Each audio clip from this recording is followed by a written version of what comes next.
मैं हूँ स्नेहलता, आपको मेरे चैनल में स्वागत है। ऐसे बच्चे पूछते रहते हैं, मैडम हम लोग तो पढ़ते रहते हैं लेकिन एग्जामिनेशन टाइम में पूरा ब्लैंक हो जाता है, कोई क्वेश्चन पूछे तो भी भूल जाते हैं, इसे हम याद क्यों नहीं रख सकते। पेरेंट्स का भी वही क्वेरीज रहता है कि बच्चे हमारा स्कूल जाता है, घर में भी पढ़ता रहता है, लेकिन क्यों भूल जाता है। तो आज का मेरा वीडियो का टॉपिक है हाउ टू रिमेम्बर। आप कैसे पढ़े कि वो याद रहे और ज़्यादा टाइम तक याद रह सके, और जब ज़रूरत है आप इसको निकाल सके, आप रिप्रोड्यूस कर सके। तो इसी टॉपिक के साथ हम आज शुरुआत करते हैं। सो सिंपली सी है, आप कोई भी काम कर रहे हैं ना, तो थोड़ा बहुत तो प्लानिंग करना पड़ेगा और थोड़ा ट्रिकी होना पड़ता है। तो मेरा कहना है आप जो पढ़ेंगे ना, इसके लिए क्या प्लानिंग है। प्लानिंग ऐसा है कि हम पढ़ने से पहले क्या करेंगे, पढ़ने के टाइम क्या करेंगे, और पढ़ने के बाद मुझे क्या करना है, वो थोड़ा बहुत प्रिपरेशन करना है। तो पहले है कि पढ़ने के टाइम बिफोर रीडिंग आपको क्या करना है। ऐसा हमारा दिमाग है कि जो सब एक चीज़ जो हमको अच्छा लगता है इसको पढ़े आपको याद रह जाता है। जो आपका चॉइस टॉपिक नहीं है, सब्जेक्ट नहीं है, वो थोड़ा याद नहीं रहता, अच्छा नहीं लगता। वो दिमाग का भी वही है कि जो सब इम्प्रेसिव है, प्रभाव डालता है आपको, वो आपको याद रह सकता है। तो आप इसी को छांटिए। इधर इसी सब्जेक्ट से कुछ टॉपिक आपको अच्छा लगता है तो इसको आप पढ़ना शुरू करते हैं। फिर इसे पढ़ना शुरू करते करते आपका आदत बन जाएगा, पढ़ने का हैबिट बन जाएगा रीडिंग का। तो पहला मेरा है मंत्र जो बता रहे कि जो टॉपिक बता रहे इम्प्रेसिव होना चाहिए, प्रभाव होना चाहिए, तब आपका याद थोड़ा बहुत रह जाएगा। और दूसरा है, इसके बाद आपको क्या करना है, हम ऐसे अभी ऐसे सेशन शुरू हुआ ना, मैं एग्जामिनेशन तो मार्च में होगा, अभी तो अप्रैल हुआ है, पूरा साल पड़ा हुआ है। अभी से मैं पढ़ना शुरू करेंगे तो मेरा कोई गोल नहीं है। जैसे इमीडिएट मेरा आगे क्या है, एक तो एम को सेटअप करना है, एम को सेटअप, जिसको हम कहेंगे एसोसिएशन। हमारा आगे हमने क्या तैयार रखे, अभी कल एग्जाम है तो आज का तो कुछ अलग है। तो मेरा प्रिपरेशन क्या है, जो हमारा पढ़ाई हमारा मार्च में है तो हम अभी से प्लानिंग करेंगे, लेकिन इमीडिएट क्या है, इसके एक सेट होना चाहिए, एसोसिएशन जिसको कहा जाता है। एक एक्सपेरिमेंट किया गया था, एक ही टेक्स्ट को एक ग्रुप को दिया गया कि आप इसको पढ़िए, फिर इसी ग्रुप को दो में डिवाइड कर दिए, मान लो group A and group B. Group A को बताया गया आप इसको ध्यान से पढ़िए और पढ़ने के बाद आपका टेस्ट लिया जाएगा, और ग्रुप बी को बताया गया आप भी ध्यान से पढ़िए लेकिन आप दूसरे को पढ़ाएंगे, आप दूसरे को पढ़ाएंगे। फिर दोनों को, पूरा दो ग्रुप ए एंड बी को कंबाइनली टेस्ट लिया गया, same question paper same time पे, और टेस्ट का जो रिजल्ट है ना, वो देखा गया कि जिन ग्रुप को, जैसे ग्रुप बी मैंने बताया, जिस ग्रुप को बताया था कि आप पढ़कर दूसरे को पढ़ाएंगे, उन लोग ने बहुत अच्छा किए। तो ऐसा हमारा कंक्लूजन हो जाता कि हम जब दूसरे को पढ़ाना शुरू कर देते तो उनका पढ़ाई बहुत बढ़िया से रहता है। वो तो हाँ हमारा एसोसिएशन। इसके बाद हम क्या करेंगे, जब भी बुक एक आता ना, हम जैसे सेशन शुरू में आप आपका पूरा बुक, आपका कॉपी सब खरीद लिए, लेकिन आप इसी बुक को बिल्कुल टच ही नहीं करते, बस इसका ऊपर में कवर डाल दिए, रेडी रख दिए, अलमीरा में अरेंज कर दिए, तब पढ़ते हो जब आपका पढ़ाई होता है, टीचर कंप्लीट करते, नहीं तो एग्जामिनेशन आगे, पहले से बिल्कुल टच नहीं करते। मेरा कहना है इस बुक को आगे पीछे कंटेक्स्ट समरी थोड़ा बहुत आप देखते जाइए। इससे क्या फायदा होगा, आप देखिए कि इसी बुक में कुछ पोर्शन एक चैप्टर में और दूसरा चैप्टर में इसका लिंक है, वैसे आपको 3-4 जगह एक ही टॉपिक, एक ही माने मिल जाते हैं। तब आप सब थोड़ा बहुत इकट्ठी कर देंगे तो कितना छोटा है, आपको नर्वस नहीं लगे, इतना बुक हमको पढ़ना है, तो आपको दिमाग में रह जाएगा इसी पोर्शन, और दूसरा चैप्टर में भी है और एक चैप्टर में भी है, तो आप इसको कंबाइन कर सकते हो। इसी से वो फायदा होगा। इसको क्या कहेंगे हमने, स्किमिंग। ओवरऑल आप लुक किए तो हमारा पहले का पढ़ने से पहले का तरीका हमने बताया, क्या क्या तरीके, आपका जो इम्प्रेसिव है, आपको जो अच्छा लगता है, इसको आपने छांटे, पहले पढ़े। फिर दूसरे में आपको क्या करना है, आगे कुछ टारगेट है, हम इसी एग्जाम में जो पहला अच्छा करेंगे, तो आपका थोड़ा बहुत तो प्लानिंग के साथ आपने एसोसिएशन किए, और दूसरा पूरा बुक को एक बार ओवरलुक किए थे, वो हमारा पढ़ने का पहले का। और ड्यूरिंग हमने क्या किया, वो बहुत बड़ा रोल है। अब जब ड्यूरिंग करेंगे ना, एक बुक ले आए, कल एग्जाम है, पढ़ेंगे तो नींद आता रहता है, नींद आता रहता है, याद नहीं रहता, मज़ा नहीं आता। जब क्लास में पढ़ाए तब ध्यान से सुने नहीं थे। अभी का भी टाइम है, आप क्या करेंगे, कभी भी पढ़ रहे हो ना, हाथ में इधर पेन या पेंसिल।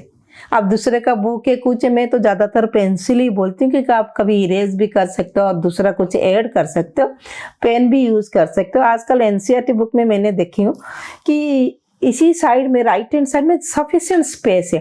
अब जब पढ़ते जाएंगे ना, एकदम स्ट्रेट बैठे, सीधा बैठे, अलर्ट बैठे, क्वालिटी टाइम देंगे और क्वालिटी पढ़ेंगे।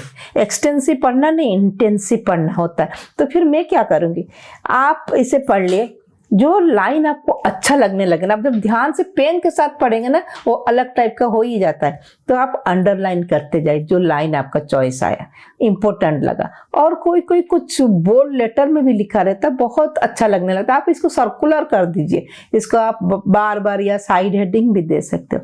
कुछ एक्सट्रैक्ट कर कर नोट बनाइए। मैं तो बताएं तो स्केच नोट जिसको कहा जाता है। कभी क्या हम बता रहे हैं कि स्कीमेटिक बने, आप बाइफरकेशन कर दिए, सिंप्लीफाई कर दिए, कि आपका छोटा पैक में आप कैसे रिप्रोड्यूस आसान से करते हैं। आपको स्कीमेटिक करना है। आपका बुक नहीं है तो आप अलग पेजेस ले लीजिए, टॉपिक का नाम, डेट सब डाल दिए, आप करते जाइए। आप एक बार पेन और पेंसिल में, कॉपी में लिख रहे हो, मतलब वो ज़्यादा कमिटमेंट होता है। ऐसे ही पढ़ने से ब्रेन इतना याद नहीं रख सकता। लेकिन आप जब कुछ कर रहे हो ना, कुछ राइटिंग में लिख रहे हो, आपका इसके साथ भी आपका अटैचमेंट होगा, दोबारा हो गया, डबल हो जाते, तो वो ज़्यादा टाइम तक याद रहेगा। इसको कहा जाता है एक्टिव लर्निंग।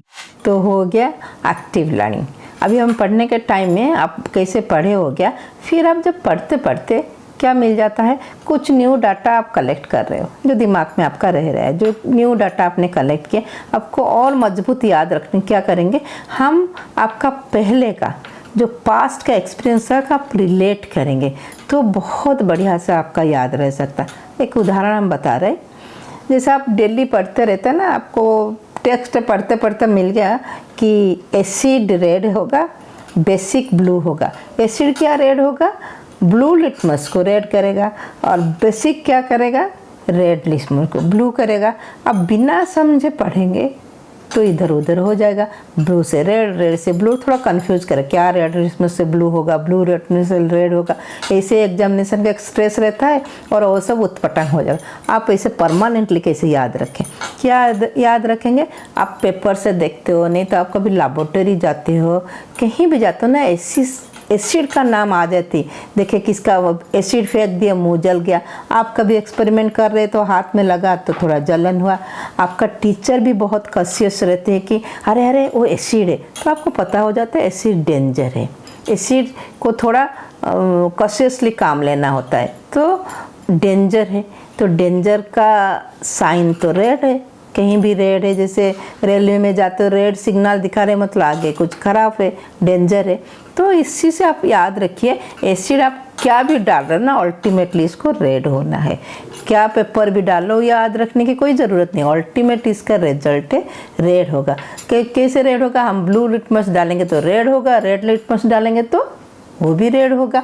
आप ऐसे देख लीजिए, हम एक पीएच पेपर भी रखे, पीएच पेपर ऐसे ब्राउन कलर का है, लेकिन इसका वो दे दिया डिफरेंट कलर। एकदम कंसनट्रेट एसिड है तो गाढ़ा रेड है, इसका 1 दिया है, और आप थोड़ा थोड़ा पानी मिलाते जाएंगे, वो तो रेडनेस कम होता जाएगा, और न्यूट्रल आ गया 7 पे। सिमिलरली बेसिक हमारा ब्लू है, बेसिक हमारा ब्लू है, इसको हमने कैसे याद रखेंगे, बेसिक बी से शुरू है और अल्टीमेट रिजल्ट ब्लू है, वो भी बी है, बेसिक ब्लू है। नहीं तो आप एक याद अच्छा से रख ले तो दूसरे याद इसका रिवर्स के वो गलत नहीं होता है। और इसी से देखिए ब्लू का इंटेंसिटी कम होगा, जो गाढ़ा है कंसनट्रेट बेसिक है तो डार्क ब्लू है। फिर धीरे धीरे हम पानी मिलाते जाएंगे, डाइल्यूट करते जाएंगे, तो इसका ब्लूनेस कम होता जाएगा, तो कितना बढ़िया से याद रह जाएगा। और आप कैसे याद करेंगे, आपका शुरू से, जैसे इनिशियल 6th क्लास या 7th क्लास में वो है, अभी आप बूढ़े होने तक भी वो काम देगा।